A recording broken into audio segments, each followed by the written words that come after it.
93 Boxing. I'm back with another video. Danny Garcia versus Brandon Rios might actually happen.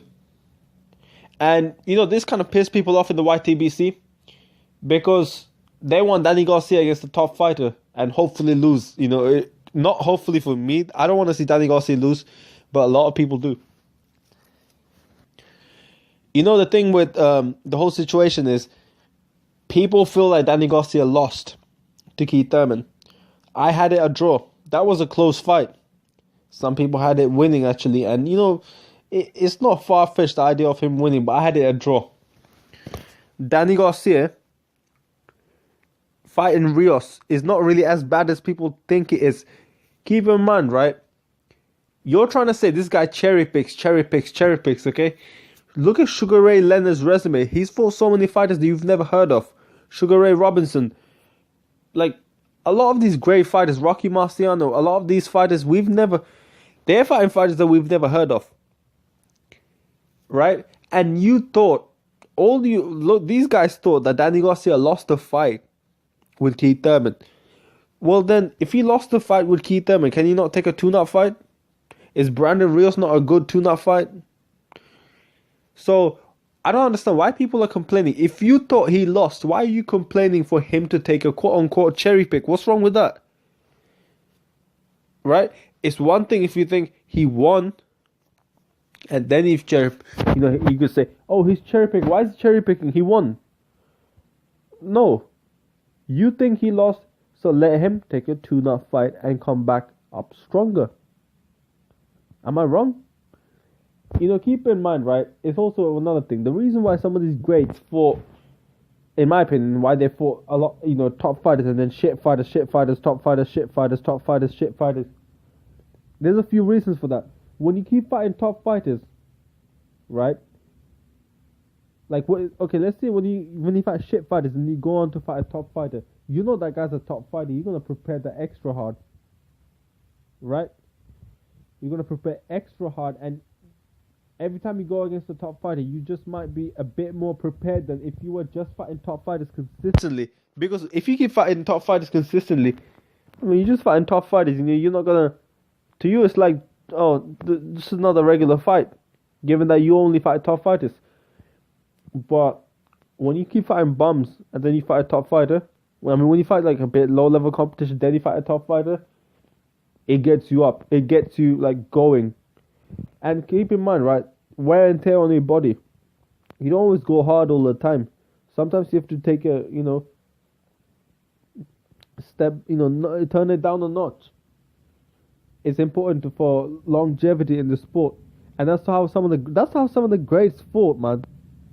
Good fighters, shit fighters. Good fighters, shit fighters. Loads of shit fighters, man. And loads of good fighters. Danny Garcia has one of the best resumes in boxing. And so he's cherry picking Brandon Rios. Cool, who cares, man? Seriously, who cares? Besides, right? Brandon Rios is the guy that we were criticizing Kell Brook for avoiding Brandon Rios. All of a sudden, we're gonna criticize Danny Garcia for fighting him, which is crazy, man. Which is crazy. That tells you that this cherry pick is not a bad cherry pick, man. This is alright. This is not a bad fight. Brandon Rios is he a bum? Maybe. I mean, close. He's a high level bum then. But here's the thing, right? When Kell Brook beat Sean Porter, and I feel like Kell Brook beat Sean Porter more convincingly than Keith Thurman beat Danny Garcia. But regardless, Sean Porter took a bum fight after that. He took a bum fight, but no one really criticized him for that. I don't understand. You take a loss and you go fight a bum fighter, and that's a real bum fighter. I think that's worse than Brandon Rios. How come people were not criticizing him then?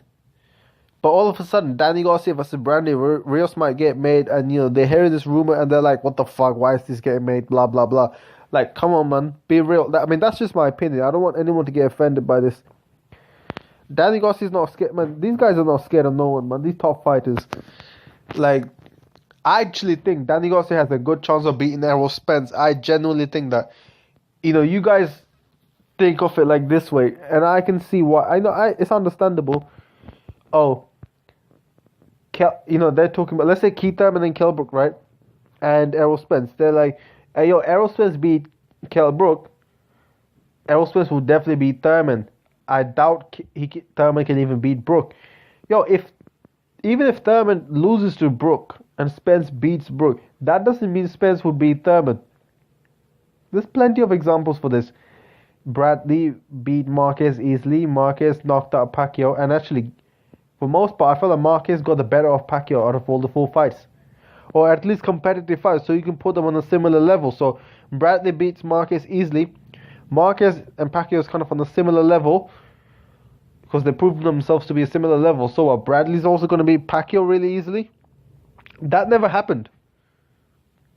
So, styles do make fights, and Danny Garcia has a style that can cause Errol Spence some problems.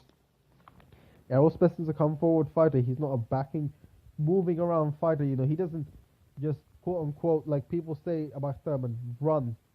Keith Thurman is a guy who moves a lot. He throws hard shots here and there, and he moves a lot away from you. Errol Spence don't be doing that. And Errol Spence is a come-forward fighter, which actually might benefit Danny Garcia. I mean, keep in mind, Errol Spence is one of the better kinds of come-forward fighter. He's not just some aggressive bum. Far from that, man. Really far from that. But, as I said, styles do make fights. It doesn't necessarily win fights, but it can make fights. And Danny Garcia has a good shot of beating Errol Spence. Do I think he will beat Errol Spence? I don't know. But I can't confirm anything. I mean, I'm not confident with either one, like, in terms of who's going to win. It's a really good fight. I genuinely see that as a 50-50 fight. And Danny Garcia's not scared, man. That's bullshit. Like, this guy has one of the best resumes in boxing. How are you going to tell me that this man is scared? I mean, can you imagine at the time? Go back, take yourself to the time when Amir Khan and Danny Garcia fought. It was like, Amir Khan was like at the top. For Danny Garcia to go out there and face Amir Khan, that takes balls. Like, you serious? That takes a lot of balls. Amir Khan was at the top of the world at 140. And he's got guys not getting knocked out by Maidana, guys like beating up Zab Judah. He gave Zab Judah the worst beating Zab Judah ever had. And Zab Judah's been past his prime, and he fought fighters who gave him a beating, but not like Amir Khan. Like, never. That you pull him on, you outboxed, you got outboxed, you had these fights, right? Lamont Peterson's situation, who got caught with synthetic testosterone. And Amir Khan was on a higher level, and it takes balls to go out there and then face someone like an Amir Khan and beat him. It takes balls to face Lucas Matisse, especially when people thought that you wouldn't face him and you're scared. It takes balls to do that, man. And then he fights Keith Thurman. Like, it would be one thing if it's like, oh, he fights one good fighter throughout his entire career. But that's not the case. He fought top fighters. I mean, Lamont Peterson. Fuck, man. Lamont Peterson is actually overlooked in terms of a top fighter in his resume. And Lamont Peterson is a top fighter. Zab Judah came to fight. I personally was a bit pissed off with the Rod Salka fight because that's the danger to the other fighter, Rod Salka. But then again, he probably has a team that should take care of that. But that's kind of really all I think of it. Let me know what you think. Don't forget to comment down below. Subscribe to my channel.